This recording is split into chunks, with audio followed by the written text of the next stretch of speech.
अध्यात्म विज्ञान कोई धर्म या संप्रदाय नहीं है, ये स्पिरिचुअल साइंस है जो कुदरत के कानून पर आधारित है। ये विज्ञान पूरे ब्रह्मांड के सभी रहस्यों को उजागर करता है और जीवन के सभी पहलुओं को समझने के लिए एक नई दृष्टि देता है। इसी को आर्ट ऑफ विजन कहते हैं, दुनिया को देखने की एक नई दृष्टि, जो अध्यात्म विज्ञानी परम पूज्य स्वामी श्री कमलेशानंद जी के निर्देशन में सनातन सत्य का अनुसंधान कर हमारे जीवन को प्रकाशित करे। जय सच्चिदानंद।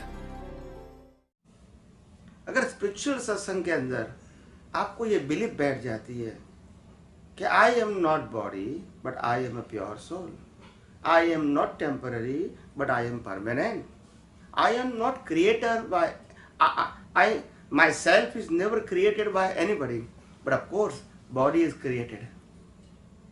तो ये दृष्टि की बात है। क्या है?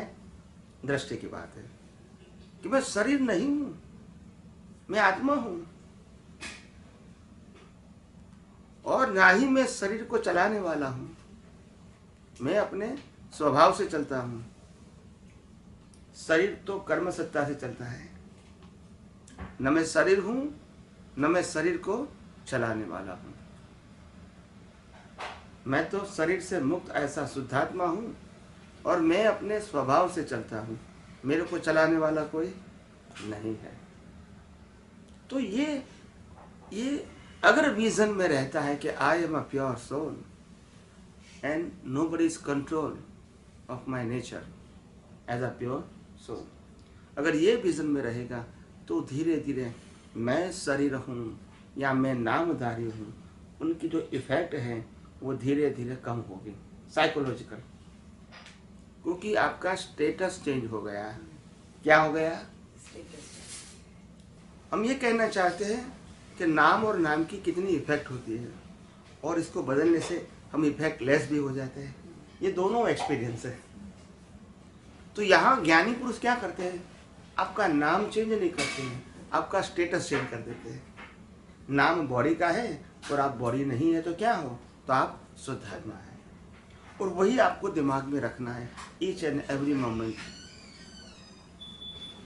क्या I am a pure soul, I am a pure soul, I have a infinite power, I have a infinite ज्ञान, I have a infinite happiness, I have a infinite दर्शन।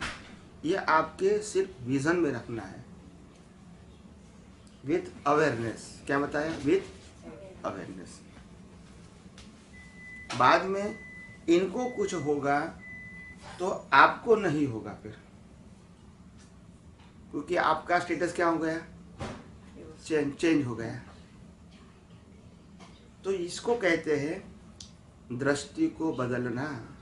क्या बताया? दृष्टि को बदलना।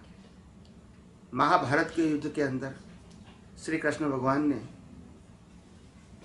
युद्ध के समय, युद्ध के मैदान में आने के बाद, जब कृष्ण अर्जुन ने सबको सामने देखा कि मेरे छोटे भाई, बड़े भाई, मेरे पितामह, मेरे रिलेटिव्स, मेरे फ्रेंड्स सब मेरे सामने हैं और सबको मार के मैं कुछ आज़ादी प्राप्त करना चाहता हूँ, तो वो आज़ादी सही नहीं है, क्योंकि मेरे को ही मारना है। जिसको मैं मेरा बोलता हूँ उसी को मारना है, इसलिए मेरे को युद्ध नहीं करना है। तो हथियार रख दिए। तब कृष्ण भगवान ने देखा कि अर्जुन को मोह हो गया है। क्या हो गया है?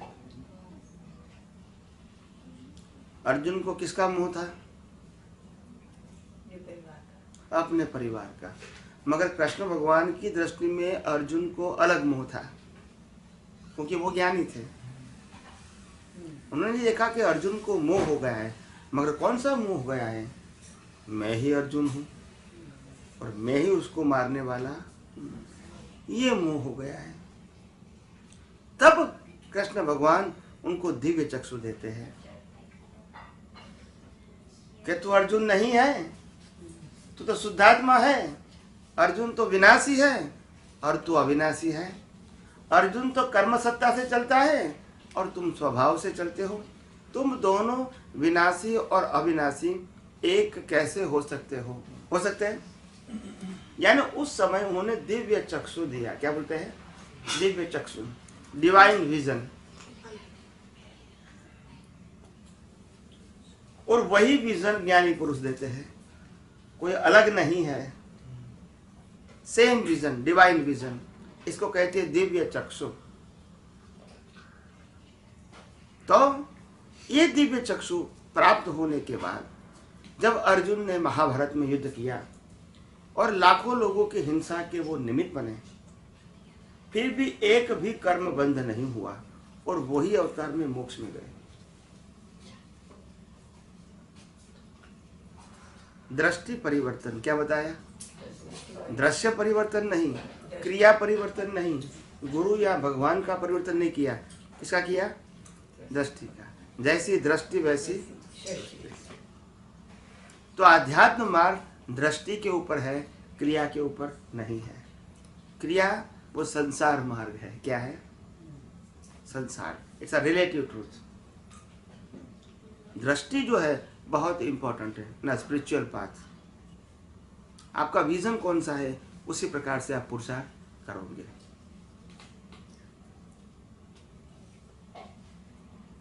बराबर है कि नहीं? जैसा आपका विजन है उसी प्रकार से पुरुषार्थ होगा।